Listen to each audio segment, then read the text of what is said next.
I'm going to do a quick intro to TicketSignup, and then what we're going to do is a quick demo of how you create a ticket event, and that demo will serve as a way for Matt to demo our check-in app as well as point of sale.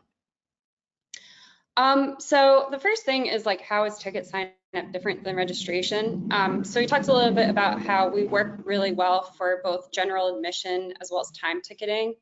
The other thing that I think is like the way that we're trying to explain it is that TicketSignup is about selling tickets. It's not about people. Because when you are doing registration, you have all these downstream things that you need people data for, like results, bib assignment, all this stuff that happens with a race. Whereas in ticket events, you really just care about getting their purchase. You don't care what their name is. You don't care the names and the ages of all the individual people that they're bringing. And so because of that, it ends up being this really, really fast purchase path. And this is just kind of an example of what that looks like. While there are options to collect information on ticket holders and ticket purchasers, like I want to collect each person's name because I'm doing a gala or a golf tournament, it's not on by default, and we kind of recommend not doing that. We also have custom questions, of course, in tickets. The other big difference is when you're buying tickets, you don't have an account or login like you do with RunSignup. Again, that's because we care about tickets. We don't care about the people. And like we just rolled out in registration, we have Apple Pay and Apple Wallet, which kind of makes the whole ticket purchase path experience really slick and fast. A lot of the features that exist in TicketSignup are the same as RunSignup. We've brought over a lot of things and purpose-built them for TicketSignup, and vice versa. We've built things and rolled them over to the RunSignup platform, like the upgrades to email and website. And so kind of looking at this list, when you create your first ticket event, I think most of you are going to feel really familiar with it because it's the same wizard, it's the same dashboard. It's just a lot of things that are really familiar and that you already know how to use, which is great for being able to quickly get up to speed on tickets. There's also some differences. Well, I didn't put this down, but like RunSignup has had like 12 years of solving customers' problems, and so there's a million features. There are not that many features in TicketSignup because it just has not been around as long, right? But some of the big differences, again, no logins, passwords required when buying tickets. The reporting is a little bit different. So with tickets, you have two different concepts. One is the purchase, and a purchase can consist of many tickets and store items and a donation perhaps. And then you've got individual tickets, this is one general admission ticket, one VIP ticket. And we'll go through that in a little bit. We have some advanced ticket features, like I want to buy 2 adult tickets and then I get 2 kid tickets for free, advanced caps, things like that. We're not going to go through all those, but if you do have a more complex event, our salespeople, Jake, Sarah, as well as our support, Elizabeth, Katie, will be able to work with you to enable these features, and it really lets the platform handle a lot of different types of events. We have slightly different ticket tiles and calendars. So one of the things that you'll see is like the quantity selector. So you can like pick how many tickets you want to buy and go quickly into the purchase path. And then there's also this calendar, which is really built for our timed entry. The other differences that I've highlighted on the other side are the website and store. And the reason that I bolded these is that we are actively working on bringing website v2 into races. So it actually is there. It's admin only right now. We need to add more functionality to it with all the system pages that exist for races. But I'll quickly show you website v2 and tickets today. And it's also like a nice preview of what is coming to races in just a couple of months. The other thing is store and warehouse, and I know this is a big request on races, and again, like one of the reasons that we're able to build this next generation of it is because of TicketSignup and the opportunity that exists there. And so we're kind of still maturing some of the functionality around store and warehouse, but we do have plans to bring that over into races, hopefully by the end of 2024. One of the key things that we have enabled for store and tickets is the idea of inventory sharing across events. And again, we want to bring that over to races so you have that inventory sharing of like, I've got this many t-shirts available across all the races. And with that, we are going to shift into a quick demo to do a ticket event setup. So like Brian said, this is where you would grab that link. So if you have customers that want to set up their own event, like a customer would set up their own race, you can give them this with your partner code appended. Also, you can just reach out to us and we'll be able to add your partner account to an event that you create. So when you go and create your event, again, this is really similar to what it looks like when you create a race.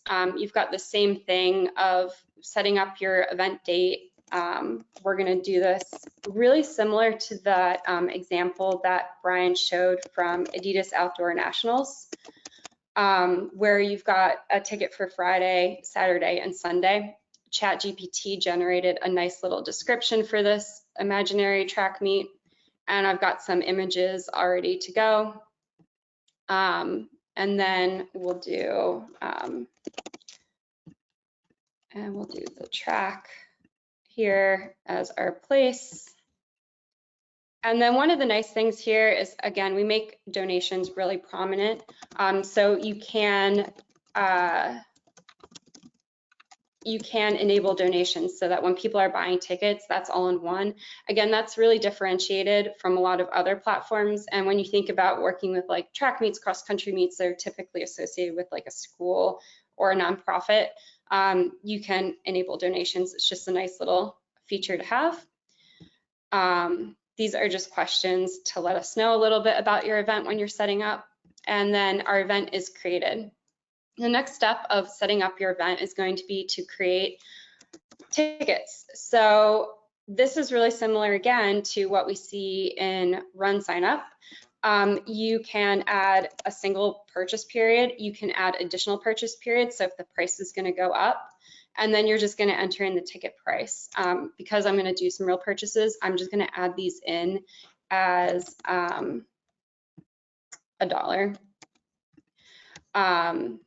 But you can quickly add these tickets. And this is really focused on adding simple tickets. Our platform does work really, really well for a more complex setup. So like an example of that would be like on Sunday, I want to offer different prices for adults and kids, or I want to offer tickets to a month-long event. And we do have capabilities to handle that now today, and then I'll show you kind of what we're working on behind the scenes. So now we've got all of our tickets set up, and then this is the same payment account that I use on RunSignup, and so all of your existing payment accounts are going to show here. So I can just choose the funding account that I want to use. I've got processing fee options, and then we are set up. So I'm going to quickly go into the dashboard, and we're going to do a quick few customizations here, and then we'll show you what the website and the ticket purchase path looks like. So this is one of the new things we have that is different than what you see in races. You can really easily customize your website to make it look beautiful. We have some new different layout options, and again, these are things that are all coming to races later this year. So that's one option that you have right there, and that is just customizing what that homepage looks like. So this is kind of one of those new layout options. Looks pretty nice. The way that you are able to add content to your website is also different. It's through the website builder. And so you're probably familiar with adding custom content sections and then arranging those into a menu, and they're kind of in disconnected places on the dashboard. So our next generation of websites is consolidating all that functionality. It's a really, really easy like point and click drag and drop template builder. So you can really easily rearrange the content, the layout, change the order that things are in. And one of the nice things if you are setting up a website for customers or letting them design it is you can really easily add additional pages. So like a common thing with a track meet might be adding a schedule. And so you can add content, and you can choose from different things, but like, let's just say it's going to be text, and you can say, you know, hurdles, 9 a.m., discus, 10 10 a.m. I ran track. I know that this is not how track meet works, but you have that type of a thing. And then you've got the option to view that on your website, and you've got that schedule as a new menu item. So it's pretty nice. I just wanted to give a preview of that because it is coming to races, and it is a way to really enhance that onboarding for any customers that you're bringing over to TicketSignup. And it's really easy to do. One of the other things that I wanted to point out is we set up a weekend pass as one of our ticket options. And Matt's going to show how this really connects with the check-in app. But one of the really cool features that we introduced is the concept of a multi-use pass. So by default, when you're setting up a ticket, it's a single use. Like you get checked in once and that ticket has been validated. But we've come across a lot of different opportunities where people have season passes, or they might have a limited use pass for like a weekend. And so we said this is a weekend pass, they can have 3 check-ins, so let's just limit that to 3. If it's an unlimited, you can put unlimited.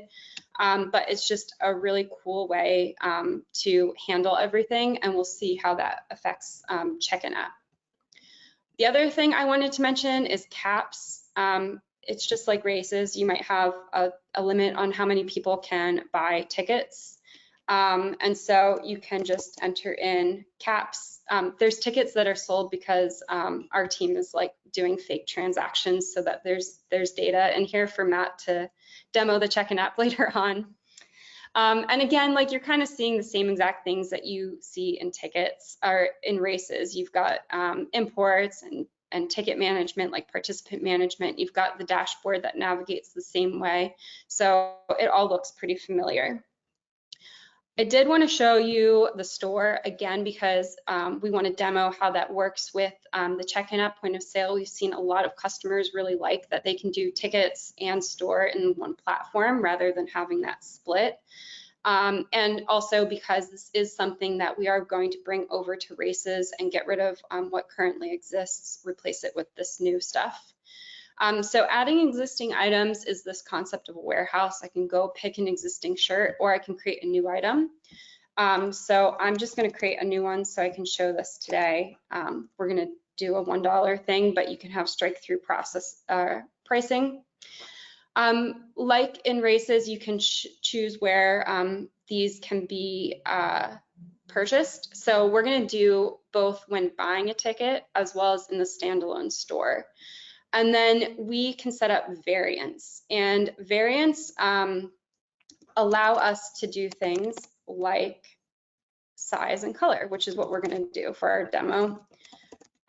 So size would be like small, medium, large, and then color would be like blue and white. We're going to save that item, and we have a ton of options now. So one of the things is you can just quickly do a display, and since I made a track shirt, we're going to do that. And then the other thing that you're able to do is going to be quantities. And one of the really powerful things that you're going to have is the ability to do quantity by variant. So I've got this many blue shirts, this many small white shirts available. The other thing that you can do is pricing. So this has come up a lot in races over the years, but you can choose to differentiate pricing. So I want to charge, let's say, $3 for the small blue shirt and $2 for the white shirt. The rest of them are going to be that standard $1 pricing. So you can get really sophisticated with how you are doing your pricing for different items that you sell. So that is a quick overview of store. The other thing that I wanted to just point out is you've got the same thing with coupons. This one's going to be free, so you can set up coupons, you can share them across events. It's a really nice way to do that. So what we're going to do is we're going to go out, and I'm going to actually open a new window so that I'm not logged in. And we'll do a test purchase here, and then we'll do one on my phone, and then we'll look at reports, and then Matt's going to show us the check-in app. So this is the website. I'm buying online. So I can add tickets from across different types to my checkout container or checkout. I've got this, I've got shirt, continue, and then I'm going to put in this. One of the things you'll notice here that is different is we've cut down on the credit card requirements, so we don't actually require the billing address, and this makes it really fast when you're purchasing on mobile. I'm going to do a free transaction, so you're not going to see all that come, but this is the waiver refund policy that we set in the wizard. You can obviously edit that, and then this is confirmed. Okay, so we've got one ticket purchase online, and then I'm going to quickly show you what it looks like on a phone. Matt will also bring this up again, but we have QR codes, so that is nice for fast purchase. And this is my phone here. And so we can quickly get to the website by scanning the QR code. And I'm just going to buy a ticket for Friday. I'm not going to buy a t-shirt this time. So I've just got this one Friday ticket. I want to show you this Apple Pay because it just makes checkout so fast when you are paying on site. So pay now, and that is going through. And because I have an iPhone, I'm buying this on my iPhone, I have the option to add my tickets to Apple Wallet. So I can click that, and it's pulling in all these event details. So it's showing like my ticket purchase details. It's got my QR code. So when you go to do the check-in app, it's really fast for people to have that up on their phones. And then one of the other nice things is it's very customized. You might have seen this on races and your customers using this when they're checking in. But it's actually pulling in the theme color that you chose. So if your theme color, the primary color is pink or yellow, the ticket is going to look like that in Apple Wallet. So it's just a really, really nice user experience that's been added to my wallet. And then, yeah, that's just kind of how fast that purchase works on phone. And so let's just quickly look at the reports. You can pull up an individual ticket purchase just by searching on a name. So if we look for Allison, you'll see my ticket purchases are here. And this is just like searching for a participant in a race. It helps you really deal with customer support really quick. And when you go here, you've got a ton of management options for me. So some of these are editing ticket information, refunds, transferring my tickets to a different date, and then adding store items to an existing order. So like I call you, I want a t-shirt, you can add that so that data appears in the check-in app. So ticket purchases are about the purchase, and it's showing, you know, how many, it's kind of a summary of who bought what. And then if we go into individual tickets, this probably isn't as interesting because we're not collecting any individual ticket data, but this will give you a breakdown of all the individual tickets that have been purchased. And similar to RunSignup, you have some report customization options here. You've got different filters that are existing up here right now. And then you can also choose to show which columns you want to display in the report, and you've got your export options as usual. And you've also got a quick summary report, so you can kind of track your sales across everything. The other place where you're able to view summary stats is Insights. So just like Race Insights, this is giving you real-time data about what's happening on the site. So we're seeing where the ticket purchases are coming from, how much has been sold, and then here you've got a breakdown of how many tickets have been sold, and that displays differently when you've got a cap on a ticket type versus not. So a lot of this is really familiar, and you should feel pretty comfortable just getting right into tickets. Some of the features are a little bit more specific to tickets and for advanced events as well. And I just wanted to kind of close out with that today. One of the things that we do really well today is time ticketing. One of the niches that we found some initial success with is with haunts and holiday light shows. And so this is showing what we have today. This is a haunt that's set up, getting ready to start selling tickets in a couple of weeks.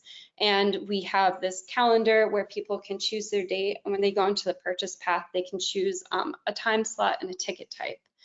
So it works really well today. But we think that this is a really great way to kind of grow our business, invest in this next generation of time ticketing, admissions, and booking software. And so what we are doing behind the scenes is a patent pending calendar interface for time ticketing. And it's going to give people a really sophisticated way to manage admissions and timed entry events. And so Brian kind of gave this list of things that I think are really good fits today and that we know timers have already brought onto the platform. But kind of, I just wanted to talk about this because it is something that we are working on. I think it does open up a ton of opportunity. And whether it's a 3-day festival that has timed entry ticketing, a haunt, a holiday light show, whether you are looking to get into event management or just kind of refer business, this is where we are heading with our ticketing product.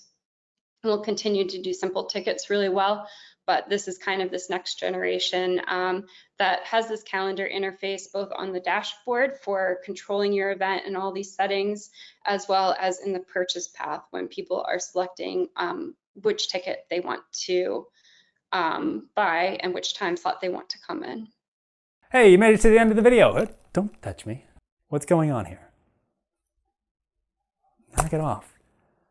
Anyway, thank you for watching this video. If you enjoyed it and want to see more, please subscribe to the channel, click the notification bell, and then all. And if you'd like to click the thumbs up button, I would appreciate that way more than you clicking on me. What was that about?